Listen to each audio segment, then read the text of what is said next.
اعوذ باللہ من الشیطان الرجیم، بسم اللہ الرحمن الرحیم۔ جب بھی قبرستان سے گزرو تو یہ عمل ضرور کرنا۔ وہ عمل کیا ہے؟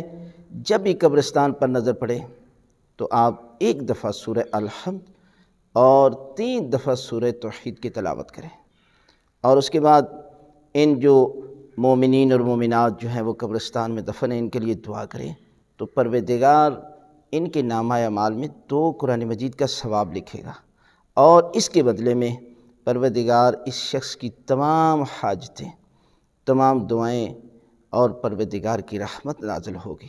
لہذا جب بھی قبرستان سے آپ گزریں، اور چاہے گاڑی میں جا رہے ہیں چاہے پیدل جا رہے ہیں، اور جب بھی قبرستان پر آپ کی نظر پڑے تو یہ ضرور عمل کیا کریں۔ پروردگار اس عمل کے صدقے میں آپ کی اور آپ کی فیملی پر رحمت نازل فرمائے گا، اور جتنے قبرستان میں یہ دفن ہیں پروردگار ان کے گناہ معاف کر دے گا۔